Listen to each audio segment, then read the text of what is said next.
Welcome to Subramani.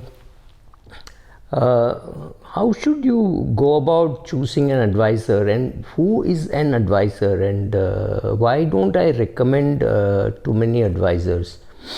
Okay, first of all, there is confusion in 99% of the investors as to what an advisor should do for you. Now, an advisor has three different hats to wear, or maybe four different hats to wear. One, he should look after the administration part of your investment, which means he does the once upon a time it was the form filling, etc. Now maybe he handles the online process, whether to choose a growth option or a dividend option. All those things you don't really want to get into, so he handles that. So that is one thing which he does. Second, he chooses which fund to invest, and he now becomes your investment manager, in the sense that he is able to tell you therefore this fund and therefore not this fund, etc. So he's picking up the fund for you. Very importantly, he should be able to help you in the goal setting process, saying what are your goals, when do you need the money, where should it be kept, right? All those things. Where should it be invested, how much should you keep cash, how much should you be in debt, how much should you be in equity, have you made your will, have you done a family settlement, or things like that. This. And fourth, the taxation part, which means he should be able to sell, or rather suggest subtle changes in your portfolio, saying okay, if you do this your taxation will go down, if you don't do this your taxation will go up, that kind of a thing. Now these are four different hats. If you think there is one person who can do this whole thing for you, you're mistaken. Or even if that person exists, he may not be interested in your size of your portfolio, simply because he thinks it's not worth the effort. So a person who actually knows all these four things would not be interested in the fees of 20-25,000, and I'm not joking. Obviously he's making much more.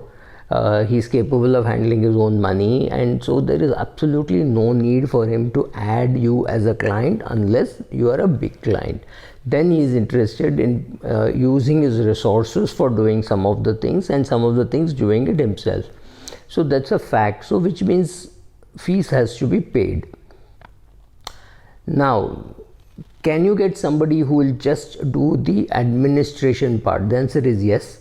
Do you need? I do not know, depending on the level of laziness. So somebody like me may still say yes, it is worth giving away to somebody, but the administration part need not be given for a fee which is based on AUM. It can be just on effort. So you'd say, I want you to come to me once a month and I will pay you 5,000 rupees a month, or something like that, right? So 50,000-60,000 rupees a year, where he does the administration part of your portfolio. He will calculate the capital gains, etc. For your debt portfolio, for your equity portfolio, for your direct investments, right? So some of it you can get online, some of it has to be actually collated from the data. So he will do all that, and he will get your returns, all your data to be in return ready form, which means every month you know how much is your capital gain, what have you done. It is useful while calculating your advance checks, etc. But for this you obviously have to justify the size of your portfolio. This is obviously a small investor wanting to invest 5,000 or even with a 50 lakh portfolio will just not justify this. I think the justification for having a person who is going to look after the administration portion happens only beyond 7-8 crores. So if your portfolio is less than that, I think it's a luxury which you can't afford. You will have to do a lot of it yourself.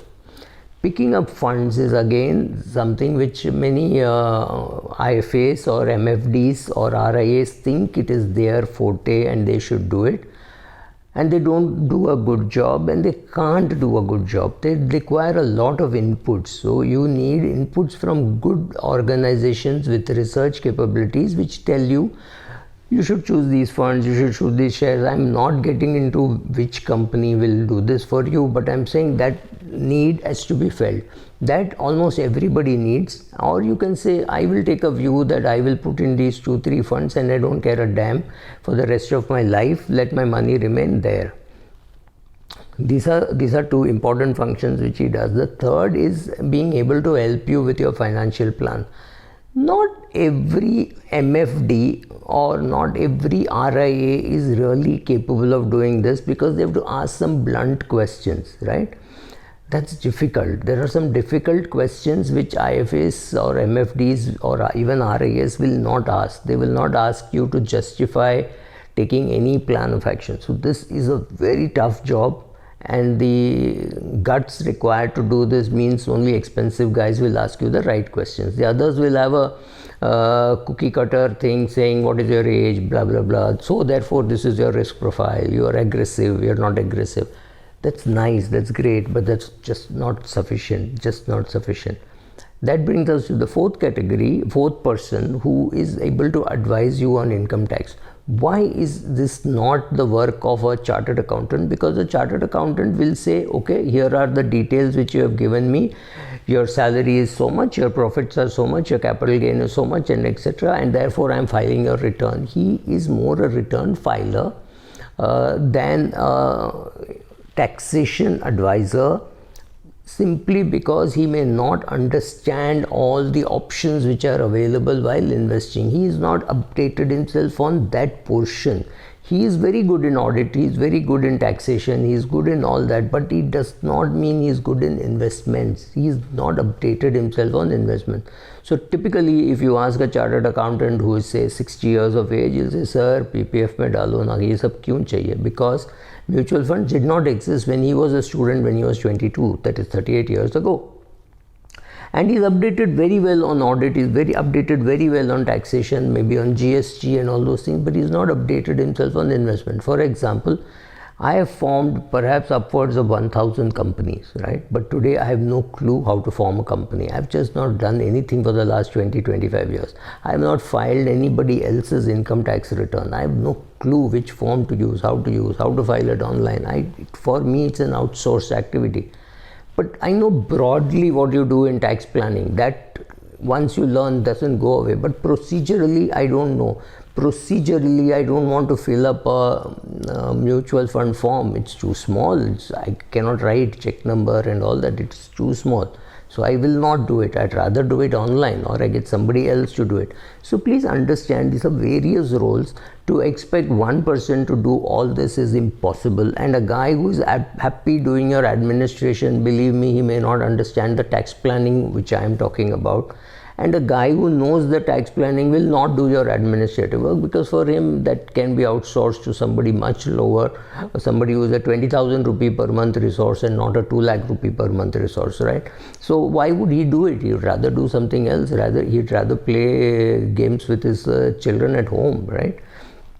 So understand these various roles and understand that one person can't wear all hats. So he has an office, he outsources, he says, sir, my peon or my clerk will fill up all this. He will do the KYC for your son, daughter, for your HUF, whatever. He will do all that, but he needs to have an office. He needs to have working like that. He needs to have, then he has to pick up the fund for you, for which he may be buying research, or he may be employing research people. So there are again costs.